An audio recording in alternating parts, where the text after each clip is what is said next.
Today on Ask This Old House. I'll show you how to get the best results from the money you spend on insulation.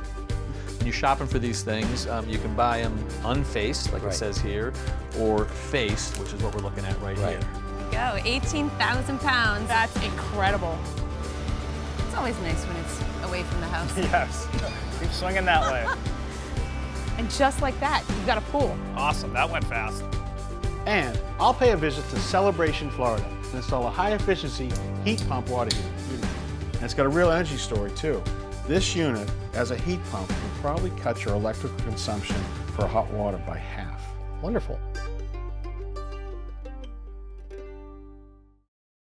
For projects around the house, Home Advisor helps find local pros to do the work. You can check ratings, read customer reviews, and book appointments with pros online at homeadvisor.com. Home Advisor is proud to support Ask This Old House.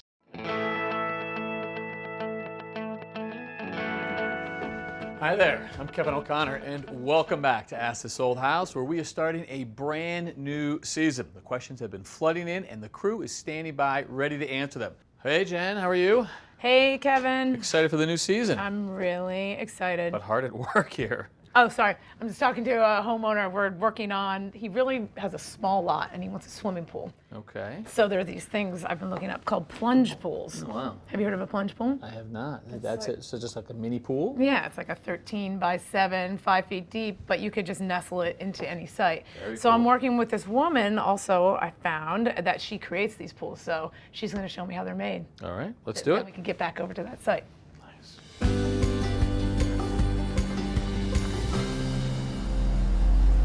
Karen, thanks for having me up here. Oh, thank you. I'm so glad you could make it. Well, your pools are so beautiful. I just really want to know how they're made. Thank you. We make plunge pools. They're deep bodies of water that are cool in the summer, warm in the winter. So does that process start here? Yeah, we make them right here at this concrete factory. Okay. A traditional pool would be poured on site. Yeah. Sometimes the weather can be a problem. We're able to make them right here in a controlled environment and using all the equipment that our concrete factory already has. That's fantastic. So can I see how the process goes? Yeah, let's go take a look. All right, cool. So one of the things that makes this process so efficient is that our precaster pours a lot of products at the same time. You can see they're making a pump vault. Yep. They make septic tanks. That is very efficient. And this is our pour right here. Okay. We've given them all the dimensions for the pool. We're going to have a 4-inch wall. The rebar's in between those two panels. Okay. We have given them all the locations of the pipe for the plumbing, and they'll be pouring the concrete right in there. So they mix the concrete in the next room, and they bring it in on the pouring bucket right here on the crane. That's efficient, so they could go to each one, do a pour, pour, pour. That's right.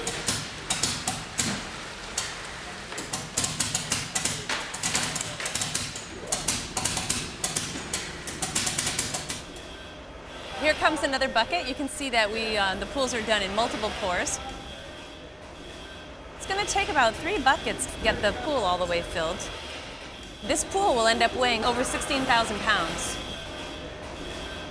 Wow, in just about 10 minutes, you have yourself a pool. Well, not quite. The pool's going to sit here for about 24 hours. Okay. Then we're going to strip the forms. It'll cure for 2 to 4 weeks, and then we're going to bring it over to our shop. All right. So here we have a pool that's been curing for a couple of weeks. It's already been stripped out of its forms. You can see that there's a waterproofing membrane applied to the lower third of the pool. You see here a copper bonding wire to keep the pool safe from stray electrical current. Very important. The pipes you see here are part of the plumbing, and we'll connect that to the equipment eventually. Okay, so what kind of work happens in your shop? Well, now we start the work of finishing the inside of the pool. And you can see Michael, our tiler, is in there working right now. He's applying a waterproofing membrane, and the surface has been made nice and smooth for him by our fabricators. It looks like he's just painting it on. Yeah, he rolls on the waterproofing membrane to all 4 sides and the bottom. And then in the corners, he reinforces them with a fabric, and then he paints more waterproofing membrane over that. So that's just extra waterproofing to reinforce the corners? Right. Remember, it's a pool, so you can't have too much waterproofing. So now we let the waterproofing membrane dry for at least 24 hours, and then we can tile. Okay. Keep in mind the tiles that we pre-select are suitable for pool conditions. They'll be underwater most of the time, and they're suitable for freeze-thaw conditions in the event that somebody empties their pool and it's in freezing conditions. So they have to be weather appropriate. Yes. So here's some of the beautiful porcelain tiles that we really love to use in our pools. So you could use square, rectangular, it doesn't have to be a set size. Right. These work really well. They blend so nicely with the natural landscape. And put them in just like you're in your bathroom. Pretty much. The materials that we use are stronger and suitable for pools, but the process is very similar. Michael starts with a very strong thin set. He applies the tile, and you can see now that he's applying an epoxy grout all over the tile. So will that also help with the waterproofing? Yes, it absolutely will. Okay. We have just a little more finish work to do inside the pool. Then we load it on a truck and we bring it to the site. Hey, Steve. Hey, Jen, good to see you. Good to see you, too. Hey, Karen, good to see you. Good to see you. Looks like everything is progressing just fine here. Yes, my wife and I are very excited. As you know, we're building this house from the ground up, and we're a couple weeks away from moving, so. And I totally understand why you wouldn't put a traditional size swimming pool in here. It'd take up the whole yard. Yeah, so we're actually looking to start our family here, and we weren't willing to kind of give up all the play space, so I think we kind of have the best of both worlds, where we have an area for the kids to run around, and then we have this awesome entertaining space where, you know, we'll be able to entertain family and friends. And I want to show you guys kind of how we envision this laying out, right? So this is our breakfast nook. That's our family room. We kind of want to have a space that flows right out here, which is why we're putting a deck here. And the deck is actually going to flow down to a patio. That's going to have a fire pit, barbecue off to the side, some table chairs. Yeah, we're really excited. And then over here is where the plunge pool is going to be. Look at this. It's so perfectly just tucked in using all usable space. I love this little nook. It's looking good. We came in, we've excavated, we've laid 18 inches of crushed stone, we've laser leveled, we've marked our spot for the pool placement. Now we just got to get the pool in. The dimensions that we've chosen for the pool are ones that fit easily on a flatbed truck.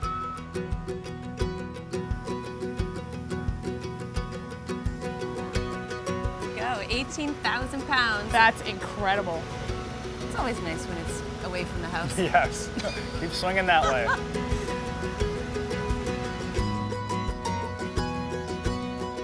Wow, he just cleared that tree at the top. He's got mad skills.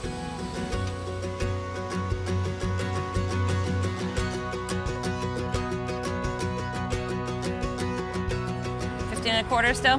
15 and a quarter. And just like that, you've got a pool. Awesome, that went fast. I know, it's amazing. Karen, let me help you with that. Okay, that'd be great. What do you have here, Karen? Well, we brought your equipment, Steve, or this is some of it. We've pre-assembled this in our shop. Here's your automation panel so you can run your pool from your smartphone. Pump, filter, we have a heater to bring in. We'll locate this away from the pool. We'll dig a trench from the pool to the equipment pad, and then we'll backfill the pool. Cool. And once you backfill, you're gonna have this exposed concrete from the pool, so you're gonna be able to veneer whatever you'd like, whether it be stone or wood. I like that. And once the landscape and hardscape crews come in, this is all gonna come together so beautifully. Your patio and your pool will have natural materials that blend so nicely together, and I'm excited. I think it will be beautiful. Awesome, thank you guys so much. I'm so excited. Thank you for having us, and thank you, Karen. Tommy, we're talking insulation. We've done a lot of stories on it in the past, and we know that there are different types of insulation, different installation methods, different places in the house to put it.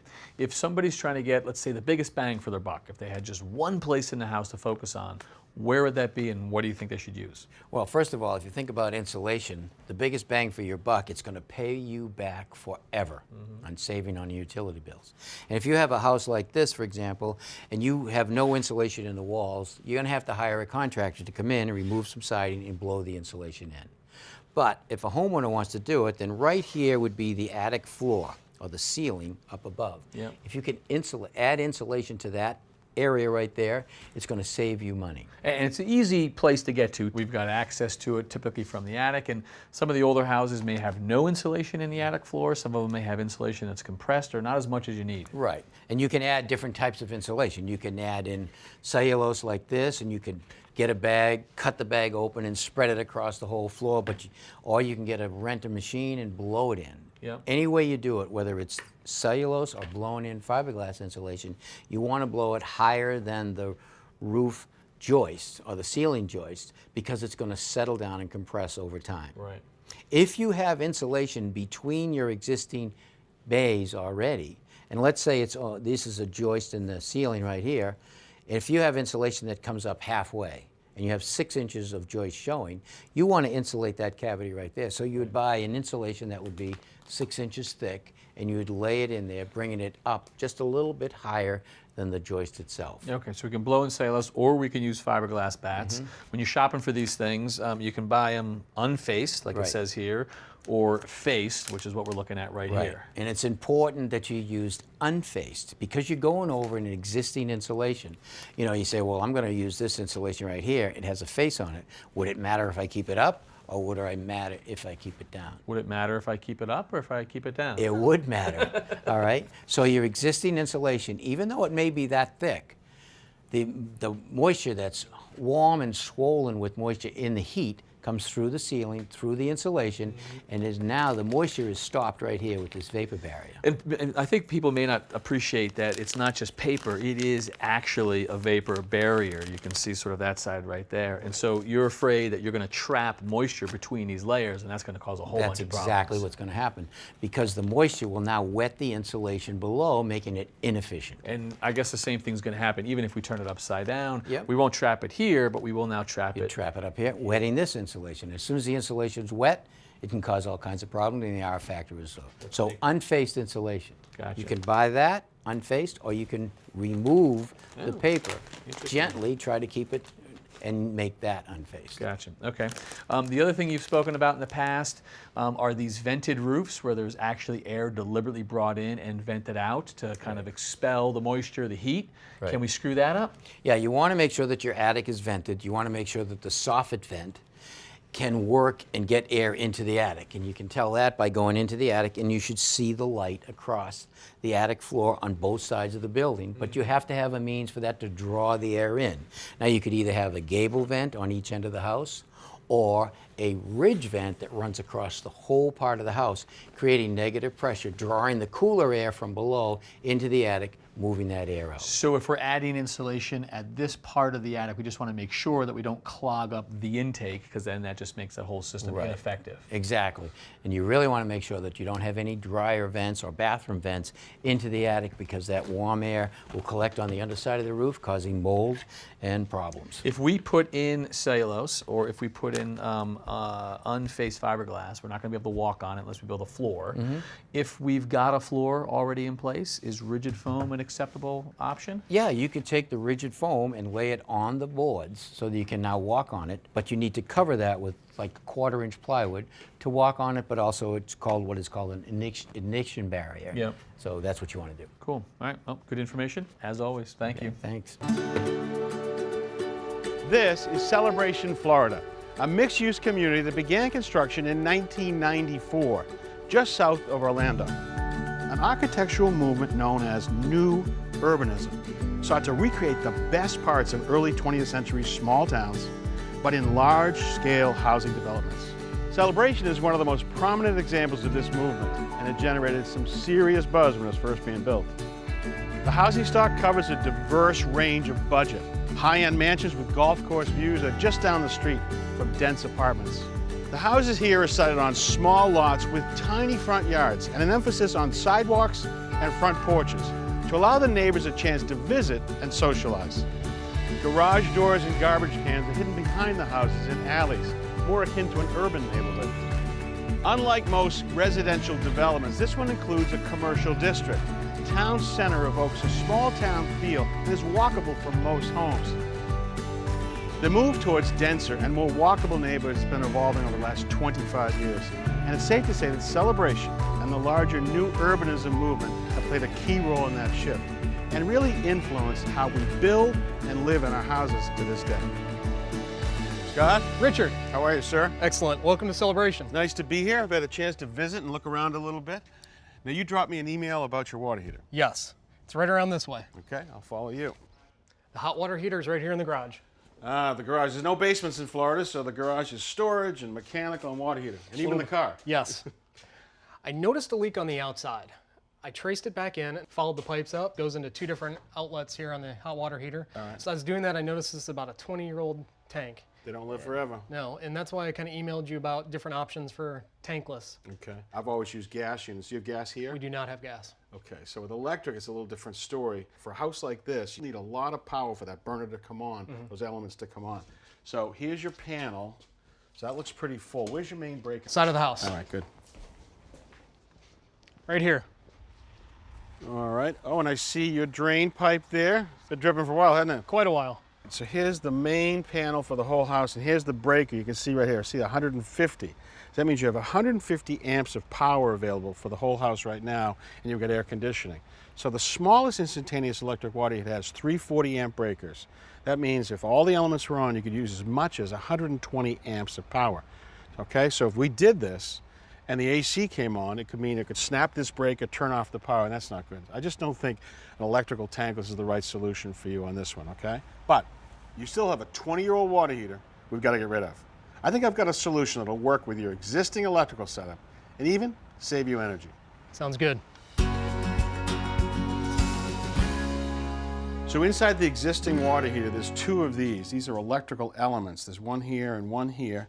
And they just immerse inside the tank filled with water, and they heat up the water like an old coffee maker, you know? The new tank is going to look very similar. The bottom 2/3 is going to have an element and an element, but on top of it is a thing called a heat pump. And this is like an air conditioner. You put a window air conditioner and it pulls heat from inside the building and dumps it to outside. In this case, we're going to actually find heat that's inside the garage and transfer it and dump it into the tank filled with water. Perfect, because there's plenty of heat in this garage. Right, and this will actually help to cool and dehumidify the garage too. Great. All right, so this will carry most of the load, except if you have some case where you got 2 or 3 showers in a row and it can't keep up, and the backup elements will be there just if needed. Okay. And it's got a real energy story too. This unit, as a heat pump, will probably cut your electrical consumption for hot water by half. Wonderful. So let's start by turning off the electrical power to the old water heater, turning off the cold water, draining it, and cutting it out of here.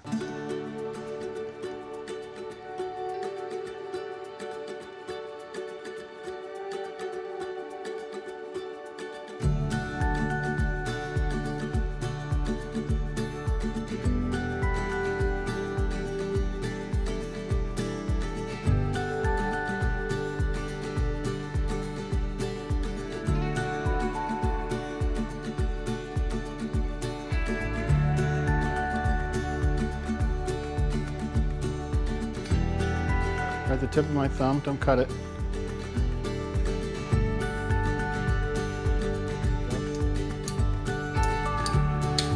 Good pro.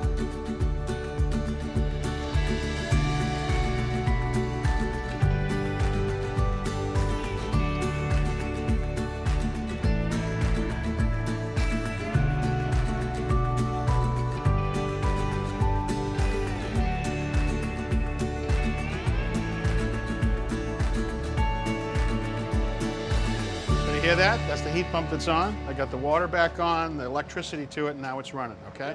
So here's our water heater. I want to take you through some of the things we did. I added a new shutoff valve right here. It's a ball valve. It was an old gate valve before. With a ball valve, you can close it, you can open, you can tell which direction, okay? Cold water comes in right here, and it actually comes all the way to the bottom of the water heater right here, and it gets heated and comes up this way. You can see right here, it leaves through the top and goes out to the faucets right there, okay? There's some important safety devices that are on any water heater, tank type water heater. One is this. This is a vacuum valve. Now this is designed so if you ever shut the water heater off and it started to cool off and contract, it would break the vacuum so it wouldn't collapse, okay? And the other thing is this. It's a temperature and pressure relief valve. Critically important. The most important device on it is designed to relieve at 210 degrees temperature. That's just below steam, or at 150 pounds pressure. So if, in either case, if you got to those levels and you didn't have a valve like this, it could almost become a bomb. So this is the most important device to keep running. There's also an additional valve right here. It's an additional relief valve. Anytime we heat up water, it needs a place to expand. Most houses, it expands backwards through the cold water main, but you and your neighbors have these things called check valves on the water mains coming into the building so that the water can only go in and not go backwards. So there's no place for the heated water to expand. Now, we've always used a thermal expansion tank up in New England, but here in Florida, this is what they use. I think that's really what was leaking, you know, because it was cold water running through outside. So we've replaced that, that's fine. And now you can see there's an additional source of water you never had before, and that's from the heat pump itself. Okay. When this is running, there's a byproduct called condensate. And that condensate will come out through any of these two drains and go to that same drain to outside, all right? Wonderful. All right, you're gonna have plenty of hot water for you, your wife, your daughter, and you're gonna save a lot of electricity, all right? Thank you for coming to Celebration. All right. Appreciate it. It's been my pleasure. I wanna hear from you how the savings were too. Absolutely. Okay, be good.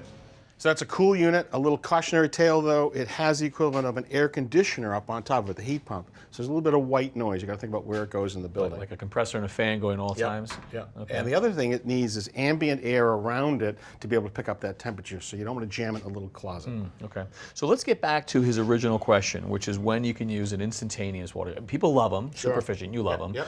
When does it make sense to go to electric with instantaneous? Well, let's start with any instantaneous. It's going to hang on the wall, and it's going to use nothing except when you open up a faucet. Right. So in that case, a tank type water heater has a burner underneath it that's on all day, all night, you know, heating up the water. So with this, we need a bigger burner, and when you open up the faucet, it heats up the water, but it has to be a lot more power available, okay? This is a gas unit, Right. and so even though it's going to use less energy over time, it's Right. going to need a big burst of gas That's right. for a short period Right. of time. So now you go to electric, the same issue applies. That's an electric. Isn't this cool? This is an electric, whole house love electric, that. right? So cold in, hot out, but the same question about having more available power. So inside a unit like this, you've got 3 elements, 1, 2, 3, which means you might need 3 40 amp breakers, which is 120 amps. Many houses don't have that kind of available power. They only have 100 amps, okay? So the other thing to consider with any of these instantaneous water heaters is the thing called temperature rise. What temperature is the groundwater coming into the building? And that varies across the country? Depends on where you live. Down in Florida or in the Texas Panhandle, you might have groundwater that could come in at 60 or 70 or even higher sometimes. So now that's not hard to heat water from 70 to 120. And up here in New England? 40. We can go down into the high 30s. Big okay? difference. So now if you're trying to heat all that, you have to have plenty of power to be able to do it.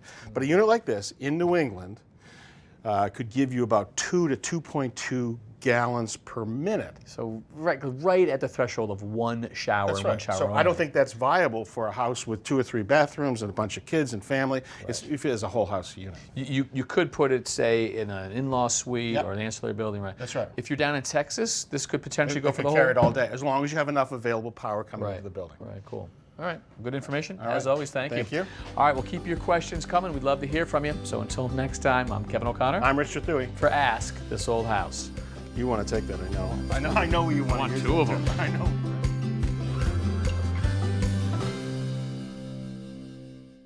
Thanks for watching.